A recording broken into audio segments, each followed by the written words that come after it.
Jamie. Hello.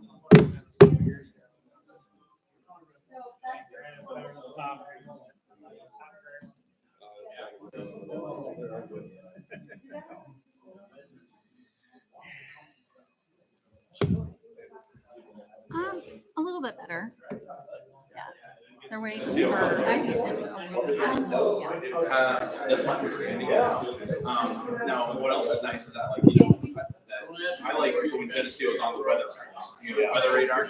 It's just one more time of Geneseo getting out there. That's how we're down, my mind down to make sure WHBF, or no, PWQC is the only one that doesn't do it.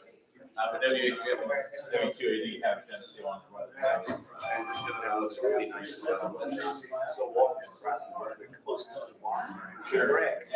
Well, now I'm checking pretty good with KWQC through the chamber now. So put Geneseo on your weather.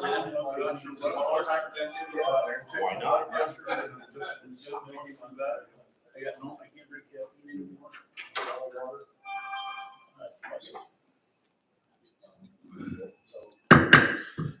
It's 6 o'clock. We'll call to order the committee of the whole meeting for Tuesday, February 25th, 2025. And I see Pastor Steve is with us. Yep.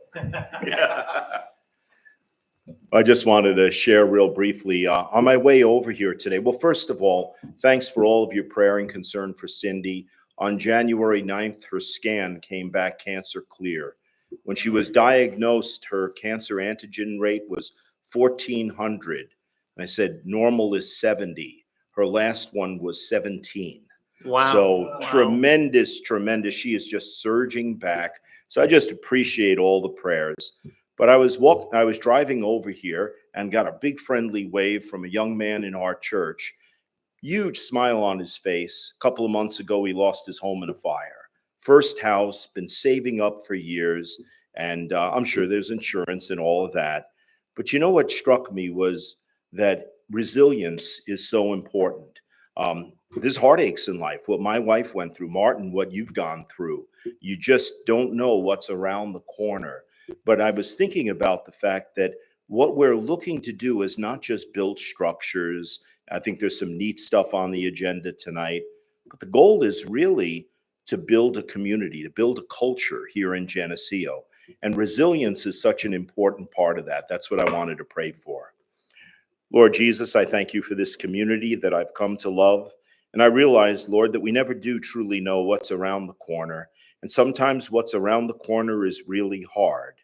But Lord, I pray that you would help us in the good times to be thankful, and in the bad times to be resilient and to be dependent on you. I pray, Lord, that you would bless the council and their discussions today. Lord, may the best ideas rise to the top. May the worst ideas be reconsidered. Lord, we all have good ideas, bad ideas, but what we're most concerned with is outcome. We want to do nothing but contribute to the well-being of this community. So bless this meeting and the discussions that follow. In Jesus' name, amen.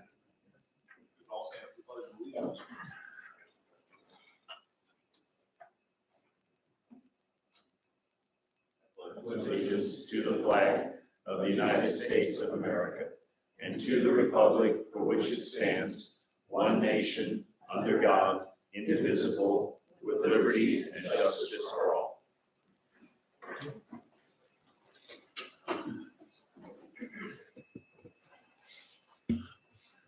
Page roll call. Rothschild, Here. Kennett, Here. Swanson, Here. Barnhart, Here. Roothouse, James, Here. Samowski, here, Arnold. Here. Okay, we have a quorum. Next on the agenda, city engineering report. Lauren. Good evening, ladies and gentlemen. Here to report that Northeast Drainage is no longer on the report. No, that's amazing, right? So moving on, the Oakwood water main and North Street's water service connections. They were, of course, finished last fall, and now they're going to have to come back and do some reseeding and final touch-up and grading in the spring when weather is conducive. We have spoke with a contractor for North State Street, and I think we have another pre-construction meeting coming up here next week to talk about when they can maybe get going on their next phase of that. So we're looking forward to that, and then we can report at our next meeting when we anticipate North State Street to be started up back up. On the Well 33 project, this one here is a little bit more lengthy. We are trying to work with Albrecht to try to get that project finished. It's been a long time coming. We had issues with the pit list getting, I guess, sent to the project and too short a length, so it wouldn't have been sticking out of the ground at the proper height. So they're currently remanufacturing that, and that's going to be on their list to do or on their assembly line next week to get that process. So hopefully they can have it out here mid-March to get that installed and get that project up and rolling for the city. We were also supplied some of the reports that we need to put forth the application for the IEPA to get that process started. So we are still missing, I think, their drilling log, and once we have that, then we can go ahead and get that application in and start that process. And as I was talking with the mayor and Brandon earlier, is there's other things that can be being done while we kind of wait for frost to come out of the ground and things. So we still have time, but we want to keep on this to keep it to the front of everyone's agenda. So that way, come June when we need the water, hopefully we'll be producing water at the June timeline. Okay, moving on to, I guess, our reports and designs. I've been working with Brandon and Chad with potential options for pedestrian connectivity, bicycle connectivity, and all the options out there on North Chicago Street from Farm and Fleet to Ogden, or even just a smaller version from Exchange up to, I think that's Wells, or North 20th Street. So we're still working on that. I've got some pricing options, but we want to expand that a little bit more before we bring that forth to council. The pedestrian bridge, we're still kind of waiting for notice of the grant. Hopefully we'll know maybe something in March on that. And then the Geneseo water systems with the deep well. We're preparing the IEPA and application and report for multiple options and costing that out. So that way we can put that forth to the IEPA for the state revolving funds that's needed to be done by the end of March. The Olivia Drive water main extension, that was a small little couple 100-foot extension. We got the plans done. We got the application in to IEPA, and now we just have a 90-day review time. Hopefully they're not busy. Maybe they can turn around in 45 or 60 days.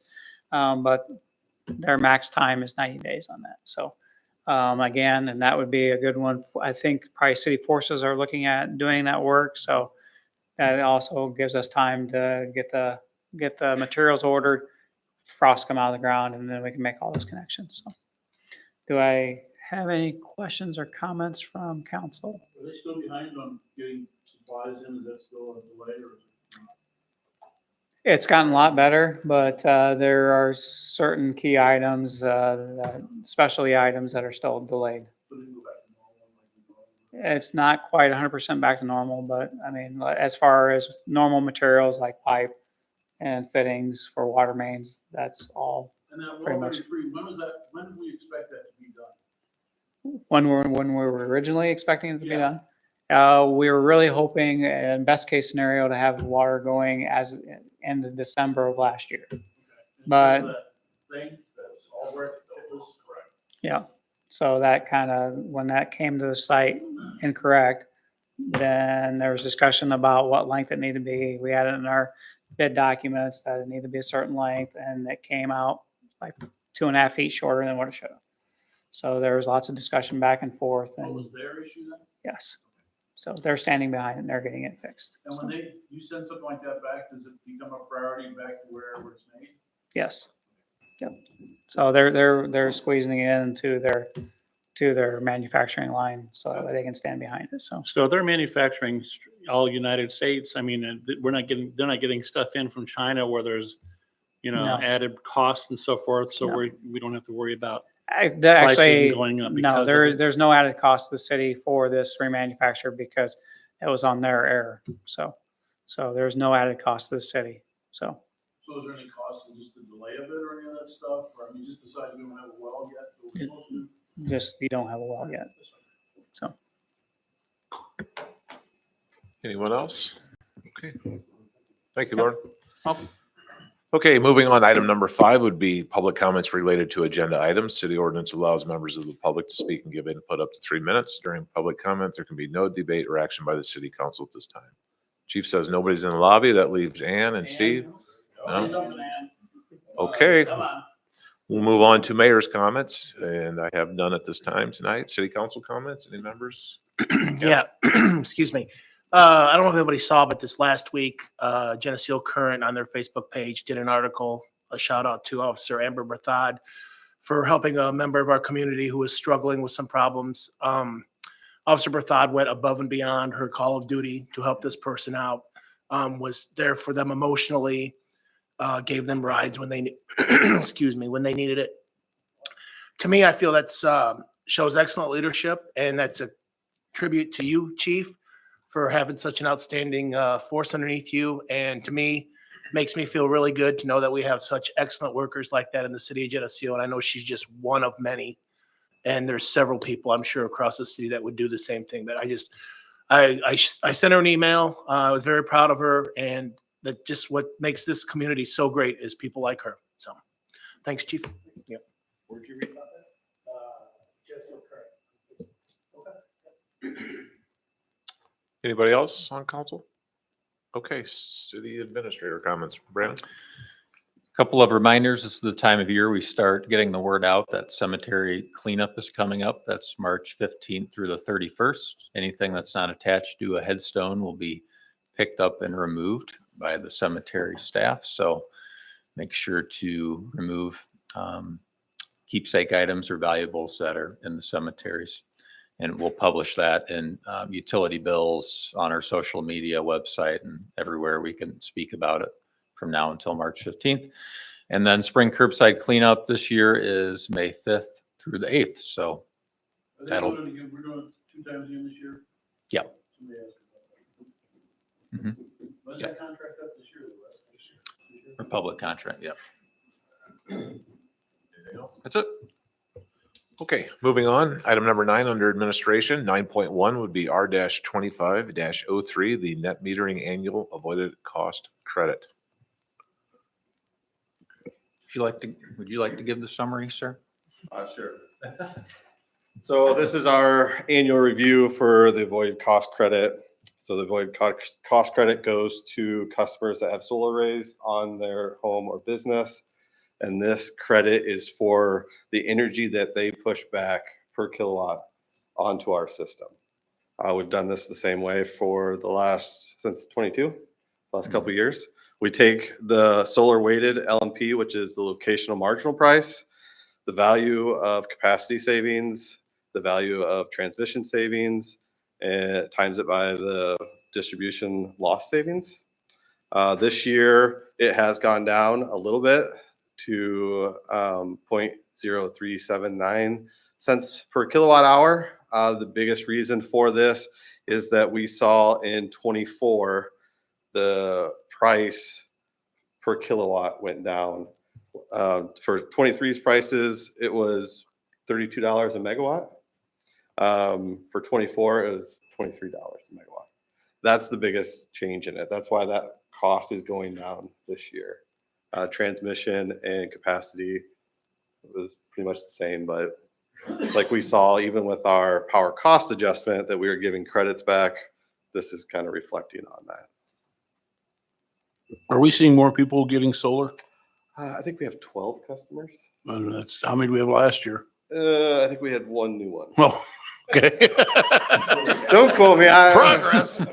I mean, it's hit and miss. It all depends on the incentives, what people want to do, and who can afford it. I think a lot of grants have dried up. Yeah, I mean, So why do they call it avoided cost credit? I don't, so it's complicated. the reason we call it the avoided cost credit is that instead of giving them our kilowatt cost, like, so residential customers, roughly 10 cents a kilowatt that, they pay if they were to buy it directly from us. So we are taking our actual energy cost and put it in there. So that's our avoided cost, is that part of it. The rest of it ends up being distribution and manpower and all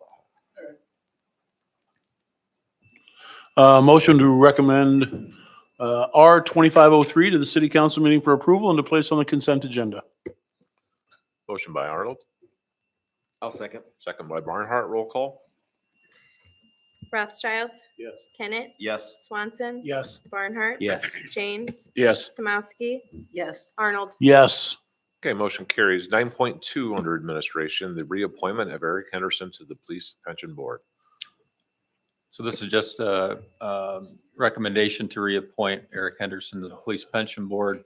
I believe this is his third term serving. These are 2-year terms.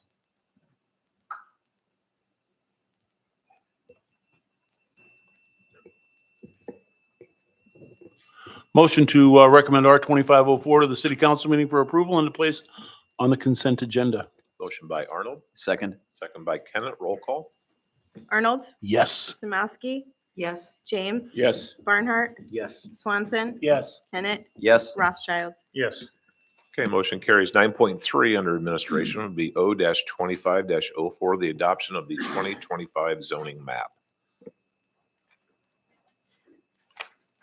So every year we readopt our zoning map, and this year we had one minor change and then one change to a zoning to a parcel, and everything that's been through council here. But the one change that we missed last year on the R3 condominium use out on Olivia Drive, it was just the portion that we sold to the condominium development wasn't shaded green and had the right stripes on it. So it was just a matter of correcting last year's mistake or miss. And then the change for this year was 735 Dillenbeck Drive, which is we just had recently the change from R2 to R3 zoning so that they could turn that duplex into a condominium. Motion to recommend O 2504 to the city council meeting for approval and to place on the consent agenda. Motion by Arnold, Second. second by Swanson. Roll call. Kennett, Yes. Arnold, Yes. Samowski, Yes. Swanson, Yes. Barnhart, Yes. James, Yes. Rothschild. Yes. Okay, motion carries. 9.4 would be the opening of competitive proposals for the Richmond Hill Park stage design and construction. Okay, so tonight we're going to open and acknowledge, we received 3 sealed proposals for the Richmond Hill overhead stage structure. I'm not going to sit and go through the proposals, but just open and acknowledge the contractors who bid on the process. And I'll send these out to you guys to review individually. Myself and the staff that are working on this project will also evaluate the proposals and rank them based on the criteria we have listed here, which is how we intend to make a recommendation, which is the compliance with the RFP document specs that we have, the proposed cost, and the candidate qualifications and the capacity to complete the project are the 3 things that we plan to take into consideration to come back and make a recommendation for this project. We will do that at the March 11th meeting. So we did receive 3 sealed proposals.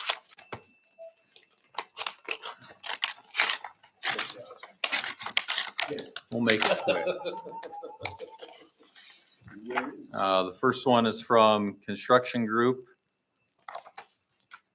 here in Geneseo.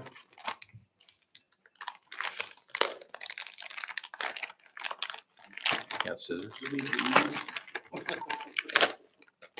Second is from Signature Big Timbers LLC.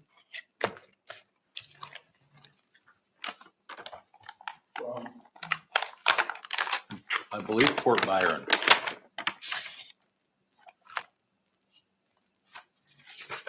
And the third is Griner Buildings out of Kewaunee. We will scan these in, send them out, and come back with our recommendations and notes on all of the packets. That's all I have tonight for this one. Just a comment, did Ms. McGee do good filling out grants, applying for grants? Yeah, Is she interested in continuing? still working on them. I know, I was speaking with her yesterday about they're getting ready to submit a T-Mobile, community grant application. So, yep. She's branching out. She's branching out. Nice, networking. Still, yeah, working on more opportunities. We had somebody here who did that. Okay, moving on. Item 9.5 under administration would be the North Water Tower project. Finding to work with Putnam County Painting. Okay. Chad is out sick tonight, so I'm going to do my best with this one, and Mr. Kennett will have my back as well when needed on this topic. But as you might remember, we budgeted $375,000 this year for rehabilitation of the North Water Tower. We have talked internally quite a bit about the ways to do this, and we want to look at Putnam County Painting because they have a proprietary process that does not include building containment around the water tower. So traditionally, you would have sandblasting essentially, where it becomes airbound, and you have to contain everything. And that adds a lot of cost to the project. We conservatively estimate $200,000, but it could well be more than that to build that containment around a structure. So they have a process that uses, to my understanding, like a crushed glass, and it's a wet process to strip down the layers of paint off our current tower, where it would run down to the ground. And that's a compliant process that they do. They're fairly local to us here. They're in Mark, Illinois, so there's a lot of opportunity for mobilization, and they work with the weather to complete this process as well. And so what we're looking at tonight is for the council to motion for a finding that it's in the best interest of the city to move forward with the proposal that we've received from Putnam County and to work with them to bring back a contract for services for this project. So they give you a number or they didn't give you a number? They did. Thank you. Jamie can open that up. Oh, sealed again? It's so exciting. So the proposal number is 368,500. And we set up, we set 375, right? We did. Yep. So how are we saving? So that 375 was under the understanding that they're going to save 200,000. So it could have been almost 600,000. Yeah. When Okay. we did the budget, we based it upon going with a process like this that would hopefully be cost effective and that you would be agreeable to that. And Keith, since you're an expert in this industry. Yeah, Brandon outlined it. The savings is in not having to go, as Brandon said, with the containment structure. The contractor, we're still required to comply with all the regulations and what have you. And it isn't a situation to where they would just be, letting it rip, if you will. There's still tarping that takes place on the ground. There's collection of any fallout that runs down the tank and what have you. But it basically takes the abrasive material and puts it in a water curtain, if you will. Sure. So it keeps it from drifting off and pretty much gets washed down the tank along with the water. The other savings is, besides just the whole containment structure, is that there are modifications that need to be done to the water tower itself in order to mount the containment. And that would include mounting outrigger plates, welding these to the top of the water tower. Well, wherever you do that, you're also burning off the coating on the inside of the water tower. So you would need to take it out of service, go in, spot repair these areas, spot coat it. And by doing it, by again eliminating the containment structure, it eliminates all these other additional costs and stuff associated with painting the tower. The advantage we have is that we're relatively close to Putnam County Painting. There aren't a lot of contractors that do this sort of work anymore. They happen to be 45 minutes down the interstate, so they're able to staff it and not necessarily locate a crew out here for X amount of time. They can just kind of do it working from their base office. The other thing is that the location of the tower lends itself to being able to do this. You know, if this tank's set, you know, surrounded by farm and fleet or what have you, we probably wouldn't have an option to do it. But prevailing wind direction generally will be pushing stuff onto already city-owned property, whether it's North Cemetery, a farm field, what have you. And that's what the contractor will be doing is particularly when they're doing the preparation part of it, is that they'll be watching wind direction and stuff. So if we have a strong north wind, they're not going to be out there doing anything that day. But typically the time of year they'd be doing this, we have southerly winds or winds that they're, if there is anything that would escape from this, you know, it's going to drift onto city or non, you know, you don't want to have falling on houses and that sort of thing. So farmland wouldn't be affected by it, right? If it gets out on the field? Correct. Although there should be the blast media that they're using is inert. The current coatings on the water tower are not lead-based. They would collect most everything as best they can. But even with the containment structure, those are 100% 100% enclosure either. And that's taken into account with the regulations of what have you. You're allowed to have a certain amount of loss as part of the process. And so it's, you know, we're just fortunate for a number of factors that this is an option for us. Because most of the time, and Lauren could probably speak to this, you know, this isn't an option. You're having to invest in the containment structure, and it's not an insignificant cost. And the other question I have is the 368, if they propose that, is that something that's they'll stick pretty close to that, or is there anything that could pop up to cause it to go over, or any ideas? I don't want to speak for them specifically, but typically that would be a contract amount and they would be responsible. If they misestimated or something, it would be their responsibility. Now, I guess if there's just something completely out of left field that occurs. Have they looked at it? So I'm assuming they've looked at the project already, obviously. And there would be a more detailed contract coming back with the terms to make sure it's Okay. just not that sheet of paper, right? Yeah. All right. I guess, and I appreciate the explanation. I have a really hard time not bidding this out. This is almost $400,000 that, let's just make a bid that says you're going to use this. We're not going to build sheets. You're not going to contain it. But to say, we're going to go to Farm and Fleet because we know they have it and we're not going to give anybody else a chance to bid on it. I just feel like that's not an appropriate use for them. You'd rather They may be the only bidders. You'd rather bid it out? I think we should bid it out.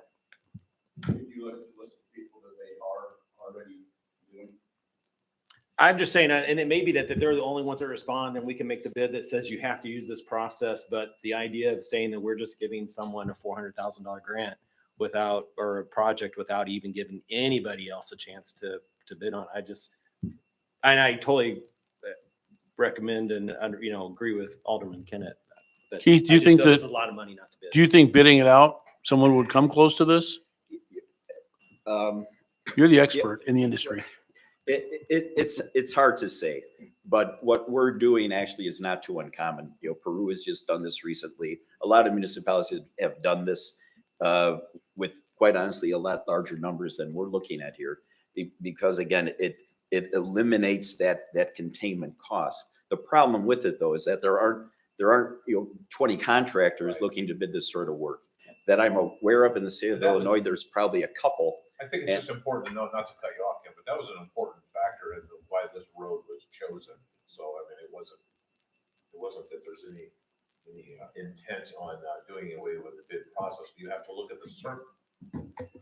to look at the circumstances of the situation with the proximity of for instance, if this contractor was in the city and was kind of proprietary to the field and the means of doing this type of abrasive blasting, I mean, those are all factors you consider. What's the disadvantage of bidding it out? The disadvantage would be that it would be difficult to write a specification that would cover all the nuances of what would be at work here. That would probably be part of it, but no, it could be bid. You know, anything can be written and anything could be bid. However, there is I think it would be pretty likely that we would bid it and go, oops, we should have stuck with our first plan. But it's not fungible. As I understand it, Brandon explained it to me, the specification that we written would be, you'd do two. There'd be this one with the proprietary system and then the other containment system. And you'd have two different sets of bids, but now you've doubled your preparation of engineering costs to do both for a system you won't use. So you'll have done a full bid spec for your engineer. I don't know, that's $50,000. So now you're 1/7 of the way there. For once, I agree with him. And again, this is, obviously a little bit awkward with me, in that this is a large part of the world that I play in. This has been my profession for a while. And a little bit of it is that, even over time, you do gain some wisdom. And so in trying to think of ways that the city can accomplish something, but also save some, significant money. And so there's a lot of things at play. But yes, we could prepare specs. We could bid this. That's the very reason it's here. Because to Alderman Barnhart's point, the case has to be made and you have to be convinced that going with a proprietary system is worthy of waiving the competitive bidding. And that's why it's here. And I guess, Brett, just to finish answering, we all here recently with this administration receive accolades in the public for governing with common sense. And I think it's been really refreshing to a lot of people the way we are handling ourselves as a body here recently. And I was comfortable pursuing this route under that guise of using what would be just reasonable common sense. But I guess if the council wants to vote to incur cost to circle kind of back to where this discussion is now, like that's out of. And again, I have zero doubts in Alderman Kennett's, wisdom and knowledge. And if I have a vendor I like and say this is the best product, so I'm not even going to ask anybody else. Anyway. Well, it's my opinion. I'm not saying everybody has to do but it. I just want to stress that that's not how this took place. That it was a recommendation by him, so we'll go down that road. But we talk quite often. No offense, Lauren, on what we pay in engineering fees, consulting fees, and everything else. And it's rare where there's an opportunity with using good judgment, due diligence, vetting the situation that you can get to the position where we are and look to incur some cost savings and still get the work that needs to be done for the community, in a manner that protects us, handles our interests and everything. So go ahead, Lauren. My job is to find engineering work, right? And I actually recommended it to Chad in the city that this would be a good idea. For once, I agree with him too. So I just want to put it out there. It is a Should I make- proprietary project. You and I are going over to Geneseo Brewing right now.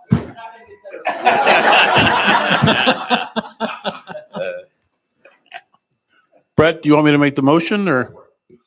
Motion direct the city staff to establish a contract with Putnam County Painting with the finding that it is in the best interest of the city to work with Putnam County, bypassing the standard bid process due to their proprietary process to accomplish the North Water Tower Tank Rehabilitation Project. Second. Rothschild, roll call. Arnold, Yes. Samowski, Yes. James, Barnhart, Yes. Swanson, Yes. Kennett, Abstain. Rothschild. Yes. Okay, motion carries. 9.6 under administration would be the discussion of an intergovernmental agreement with the Geneseo School District for a license to install a camera on the city right of way. Okay, so we've been in talks with Channel 50, which Alderman Kenneth is also heavily involved with. It's kind of the Keith Knight tonight. I'm back. He's back. Why don't you just come over here? Channel 50 falls under the school district umbrella. However, so this is a proposal for an IGA with the school district, between us and the school district. And what this is a potential camera at the intersection of 2nd and State Street, right in front of the Lincoln statue there. Channel 50, for anybody who turns it on now, you can see there's a downtown live streaming shot there in the window of the old Farmers Bank building.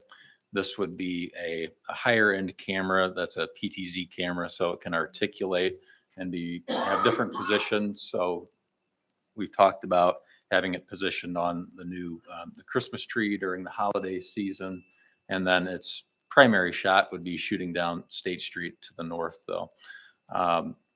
This is something that Channel 50 desires to do.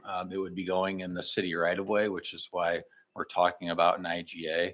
The city's contribution to this would be putting in a new pole that this camera could be mounted to, along with a foundation for the pole. We estimate that's probably going to be in the $3,000 to $5,000 range. That could come out of tourism funding.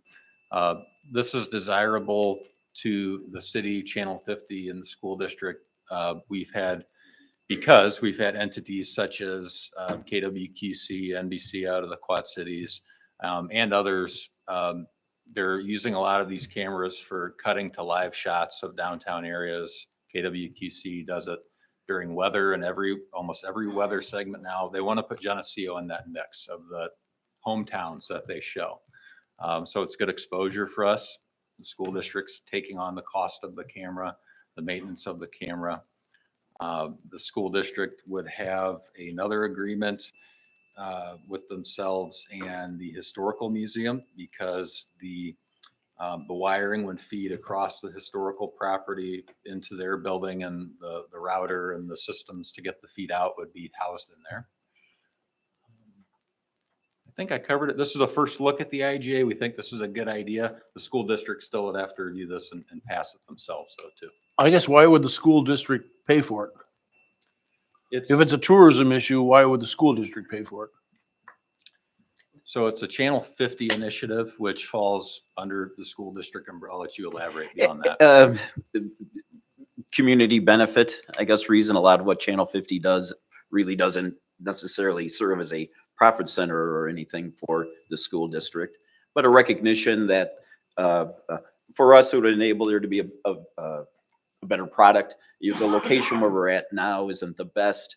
This would allow us to have a more professional look, if you will, but also to with the ability to change the direction of the camera and what have you, to kind of change up the view and stuff a little bit as circumstances would permit. The other thing, though, is that what's good for Geneseo is good for the school district and stuff too. They recognize it as an opportunity maybe to toot our community's horn. While we are looking at KWQC and local stations and what have you, it also isn't unusual to where even national outlets, CNN, Fox News, what have you, will do when they're doing cutaways between segments and stuff. We'll grab a live camera shot from somewhere. And there is a way then, once we have this in place, that they could also access that signal if they wanted to just grab it and do a feed from downtown Geneseo. So do they pay for that feed, or? No, that you just, there's an agreement that they're allowed to use it, I mean, it seems to me how long you're allowed to take the feed and all my only that. concern, do they pay for the camera that's there now? You said there's one on there now, right? Yeah, currently that is owned by the school district. I'm just surprised. I can't understand why a school district would pay for that. I mean, why wouldn't like the Chamber of Commerce or somebody that does tourism pay for that? Why would the school district pay for it? Currently it's part of their, again, Channel 50 is theirs. So it's just part of the cost of operating their I think channel. I think the key word also intergovernmental agreement. With so much of what we do in the community is partnerships, albeit with the chamber, albeit in this instance with the school district, and we have the instance of using our right of way, the work with the pole, et cetera, things like that. It's these types of agreements. It's that bring these things to fruition in our community. I have no problem with agreement. I don't know. I'm just figuring out why the school. Well, I'm not sure. I district mean, the would only pay thing for I that. could suggest is maybe, I guess we just go to a school board meeting and ask the question, Craig. I'm not No. sure, but Some of it's built into the statutory DNA that the cable access and the cable providers have to provide a channel for community access, which favors the school districts running the community access channel. So it's built into the DNA of cable service. So that's why it started there. That's why it's part of their mission. They've adopted it. There are opportunities for the students. So that's why it's there. The channel comes with granting rights to sell you cable TV. And give a real quick history. is, again, Channel 50 was its own separate entity. It was basically, my hobby gone wild. But it operated by volunteers. I'd volunteered and run this and created it and what have you. It was donated to the high school by myself about the same time we donated the radio station to the high school. And they accepted that as part of not only wanting to have it continue, but it also provided a more longer term structure for the channel to continue post Keith, whenever that time comes. But also there are educational opportunities associated with it. There's students that are involved in helping run the channel. There's students involved in radio clubs and what have you. So it's not only just this community service, but it's an educational outlet also for the school district. And it's not it's very unusual for a school of our size to have something like this. But in a lot of the larger high schools, particularly around Chicago and what have you, they have very similar operations that they administer. I'll make a motion to direct staff to coordinate with the Geneseo School District on the proposed IGA and bring back a final IGA proposal to a future city council for approval. Motion by James, I'll second. second by Arnold. Roll call. Rothschild, Yes. Kennett, Abstain again? Swanson, Yes. Barnhart, Yes. James, Yes. Samowski, Arnold. Yeah. Okay, motion carries. 9.7 on the agenda would be the contract for a mural at Richmond Hill Park. So this is a proposed contract for another mural to be situated on on shelter number 4. We already have a mural on the north side of shelter 4 facing the playground.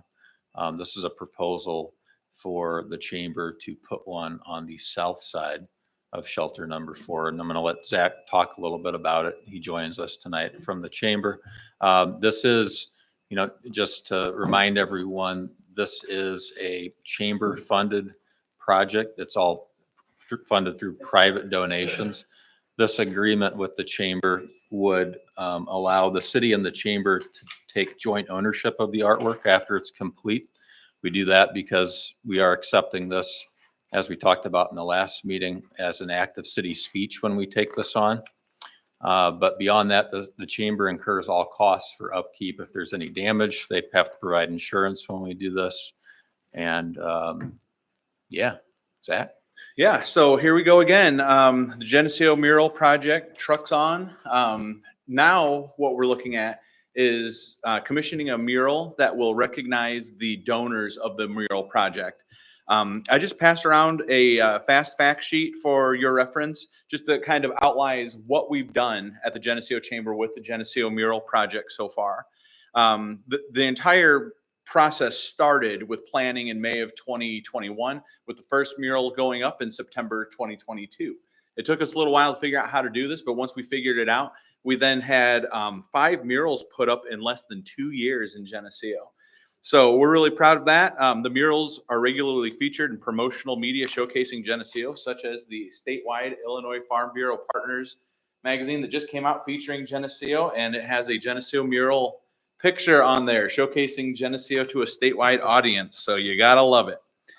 The murals have depicted various elements of Geneseo, whether it's the history of Geneseo, some of the things that we currently love, or maybe it's just abstract art. But each mural captures Geneseo's character. And in doing that, a lot of very generous donors have helped us out. Through their donations, the Geneseo Chamber has invested over $67,000 in this public art initiative in Geneseo. And we have 37 donors who have contributed to the project so far, from private donations from the community, organizations, businesses, and citizens. We're exploring plans to install additional murals for the rest of the decade. This is something we had planned on kind of stopping at 5, but frankly, we still got gas in the tank, and there seems to be a lot of enthusiasm from our donors and from the community for us to continue doing this. So that's where we're at today. Just talking about a few other plans, we are also talking about smaller Easter egg murals to be found throughout Geneseo, around little nooks and crannies. Maybe downtown Geneseo lends itself very well to this. We're even talking about putting a little Eddie Munster mural somewhere because Butch asked where his mural was. I'm like, man, we got you.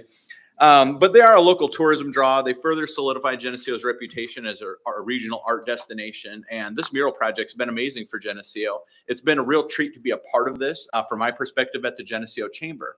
But now that brings us to this mural, number 6, that we would like to put at Richmond Hill Park on shelter number 4, facing south the parking lot. And this is an opportunity for us to thank our donors. And so it was designed by David Smith of Smith Studio and Gallery. We put out an RFP asking local artists and art studios and galleries to give us some concepts. And I really like this one because of how it flows. It's not just a list, right? We wanted to avoid something that was just a list of donors, but we still want to recognize them. And we thought, how cool would it be to recognize our donors with a mural that they're investing in? And so the unique part about this mural is that it does lend itself to add more donors in the future as well. And so we've got a great committee who's working together to kind of figure out the process of how we can update this over the years. Obviously, there'd be some collaboration with the city when we're going to add a name to the mural, just give a heads up to the city. But that's just kind of where we're at. We would like to do an 8-foot by 8-foot square mural of kind of a tree with the stripes here like that, recognizing our donors for the Geneseo Mural Project. So that's a concept. That won't be the final thing, but this is about what it would look like. Mhm. Okay with that too. So I'm happy to answer any questions that the council has about this. The idea is that the Geneseo Chamber, we're going to take care of all the legwork with getting it put up, all the fundraising, the maintenance, the insurance, all of that. It's on city property though, so I guess that's why it's in front of you guys today. I'm sure that you've been enjoying the murals. I hope, for the last few years, and it's been a fun project to be a part of. So, yeah. Mm-hmm. Yeah, and when you think about, oh yeah, the aviation one's amazing. I like that one a lot.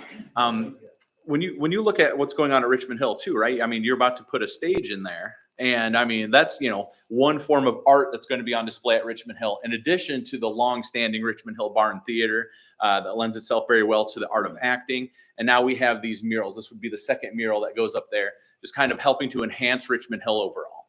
Are you going to use building 4 for any more murals, do you think? Or I don't. There's 2 more sides. Yeah, Probably not. I mean, nothing's impossible, but we like to go all over town and do this. We actually looked at this spot because we feel like it's a great high visibility area, and we wanted a neutral location, right? There are some issues with listing some business donors on a different business. I mean, we could ask for permission, and the Geneseo business community is very kind about working together and very good at that.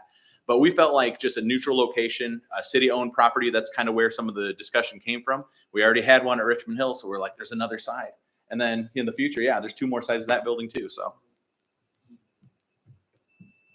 I'll make a motion to recommend approval to the city council meeting, the execution of a contract between the Geneseo Chamber of Commerce and the city of Geneseo for the presented mural at Richmond Hill Park. Motion by Barnhart, Second. second by Swanson. Roll call. Samaski? Yes. Arnold? Abstain. James? Yes. Rothschild? Yes. Kennett? Yes. Swanson? Yes. Barnhart? Yes. Okay, motion carries. Item number 10 would be the payment of city and utility bills.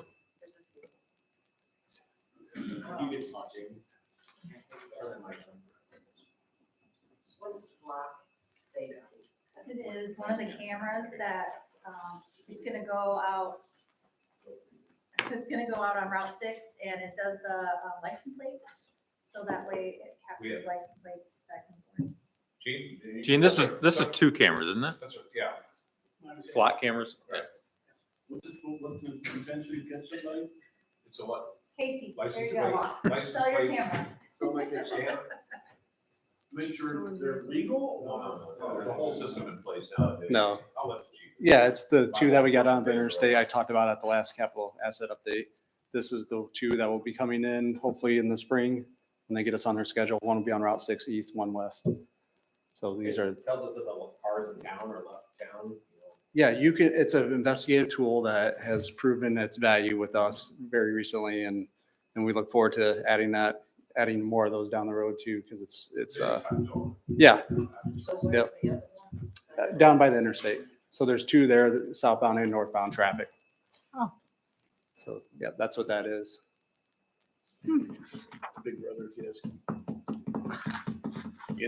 Get over it. It's not that, it's if there's a crime or a kidnapping or something else in, like say between 2 a.m. and 3 a.m., they can look at the footage and see where the cars went.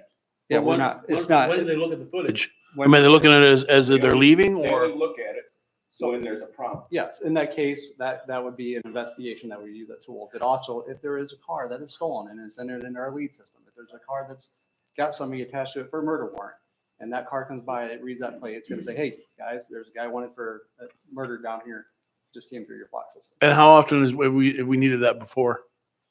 How often? Last week. Yeah, for the skimmers. Well, there's no Just way to- asking. I know, Right, but- recently for the skimmers. Okay. That's been used for that. But- Yeah. Yeah.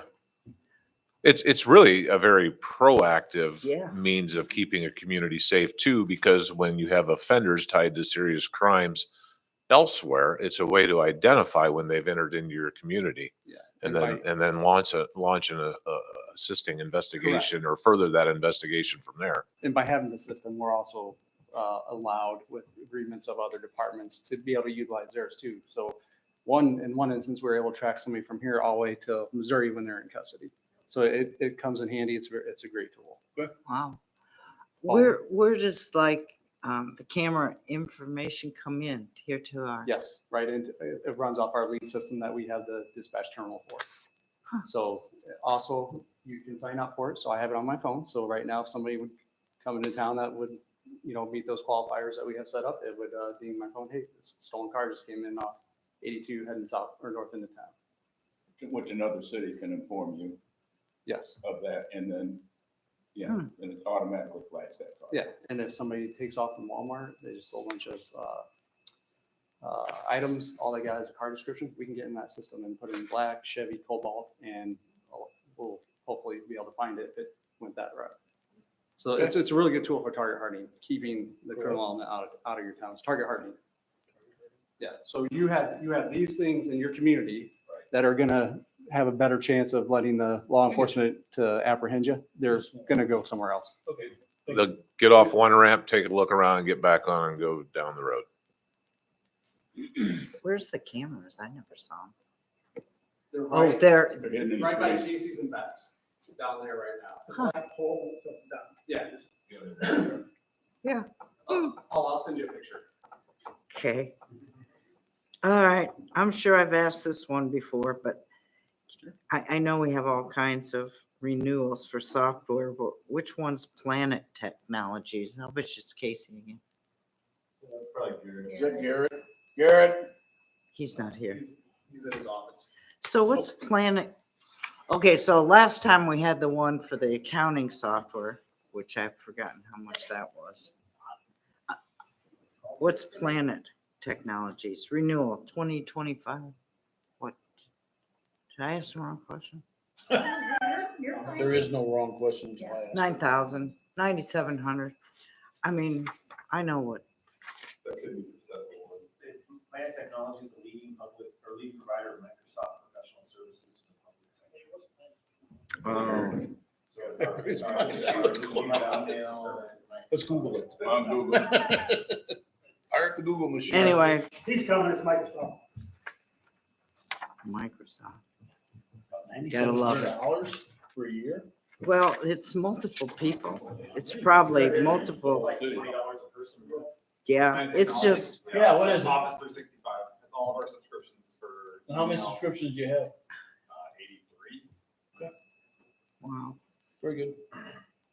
Freeze on the bill. Well, if that's 83, that's a pretty good price.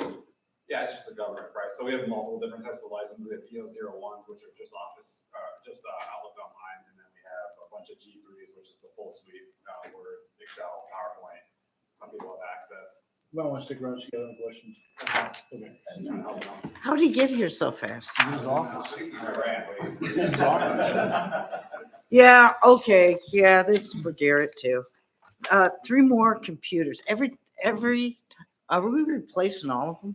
No, it's just in the rotation, just because it's the new year. It should be.